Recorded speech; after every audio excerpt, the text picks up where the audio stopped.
Awesome, thanks. And a bunch of great co-authors here. And this slide we'll just touch on for a couple seconds because the next talk by Steve Simon is going to go into a lot more detail on the Apollo 17 sampling and the sampling of the double drive core 73001-002.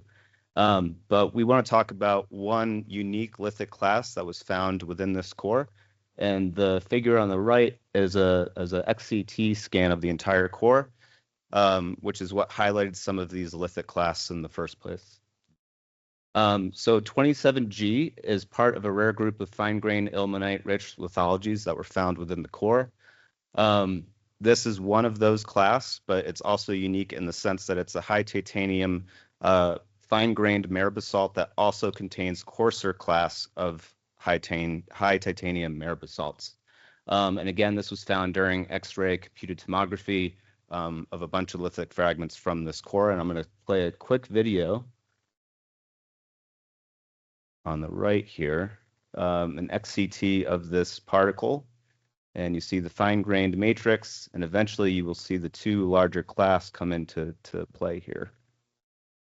So there's the large class on the left. And the second large class on the right. So we were able to get a thick section of this particle cut so that the surface for in situ analyses had both of those large class able to play within the lab. There's generally 4 distinct lithologies in the fragment. There's the 2 large class, so there's the class in the upper left part of the sample, which is dominated by olivine and pyroxene, and then the class on the right side, which is more pyroxene and plagioclase. And then Shearer et al. Identified the one large olivine there as a potentially a third large class, but it seems related to class 2. Now, the purpose of this talk, we're going to focus more on the interclass melt, which is the fine-grained area in between those 2 class. So it's fine-grained, high titanium, ilmenite-rich, but I do want to note that it also contains much smaller high titanium class that have resorbed textures. So there is a lot of variety of smaller class that are still within that interclass melt. Now, the Shearer et al. Paper that came out a few months ago wanted to look at the origin of this lithic fragment. And there's sort of 2 likely scenarios. One is that it's a rapidly cooled high titanium mare basalt. And the second is that it's a melt produced by impact into a series of high titanium lavas.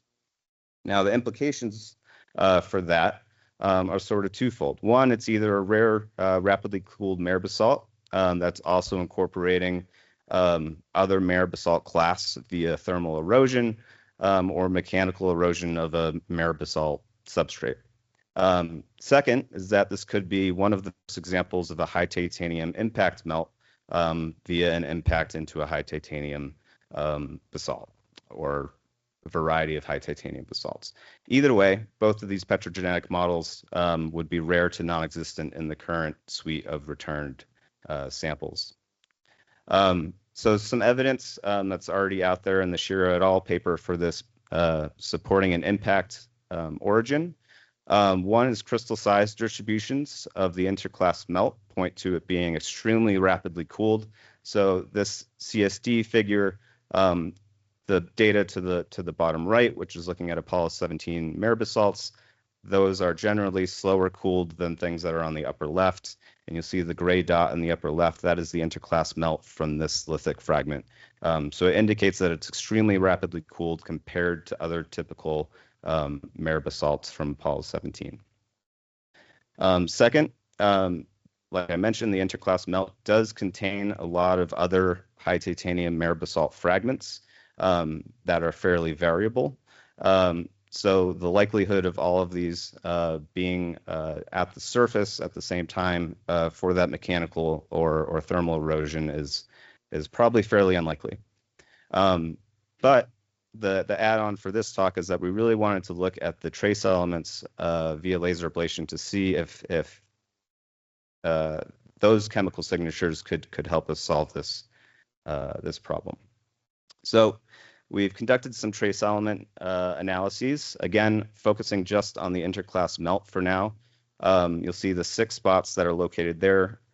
These spots were made at 135 microns, and they're only made in the super fine-grained portions, so we avoided any of the smaller fragments of Mare basalt class, which is why there's only 6 points. Also, we're talking a lot about sample size and everything. To get a nice uniform number, we wanted to go for the fine-grained size because, again, we can only fit a 135 micron spot.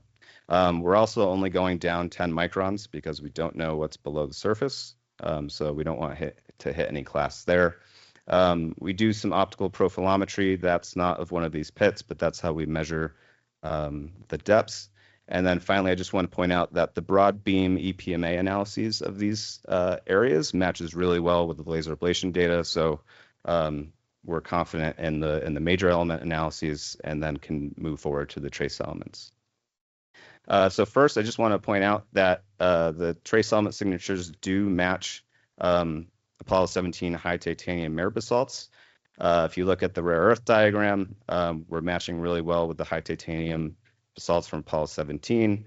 And then the figures on the right, where we look at trace element ratios, cobalt and scandium versus chromium and lanthanum, and then lanthanum, ytterbium, and scandium, samarium. Again, we're matching the Apollo 17 Mare basalts, but specifically the type B1, it looks like is the match for most trace elements. And then finally, I want to mention that all the trace elements we measured, which were about 45, have really good RSDs before the points, so it's very homogeneous, with the exception of things like cobalt, nickel, copper, and the highly siderophile elements, so everything you would find in an impact. So again, going back to this question, do we have additional evidence via the trace elements? I mentioned the RSDs, but to add to that, if we look at the nickel cobalt ratio versus scandium, samarium, and chromium lanthanum, again, you notice the points are very homogeneous in terms of scandium, samarium, chromium, lanthanum, but there's a huge spread for nickel cobalt, mostly due to elevated nickel. And again, that's very easy to do via an impactor or chondrite, because chondrite is around greater than 1,000 times more nickel than these high titanium Mare basalts when they're pristine. So it would only take a fraction of a percent. And then second, the highly siderophile elements. This is a figure from Day and Paquet, looking at iridium and nickel cobalt and pristine high titanium Mare basalts that are magmatic should not have over a 0.1 ppb of iridium. This is fairly preliminary data, but I'm also fairly confident in it. We're around 10 ppb in these spots. So all to say that again, we're matching really well with Apollo 17 trace element signatures, specifically the type B1. But the elevated nickel cobalt ratios and the iridium concentrations are supporting that this is likely an impact melt origin. And so ongoing work, we're going to do additional analyses on the individual mineral phases within those class that we saw earlier, as well as the very small reaction rims that we see in between the interclass melt and those class. And I'm happy to talk about more of this afterwards. Thanks.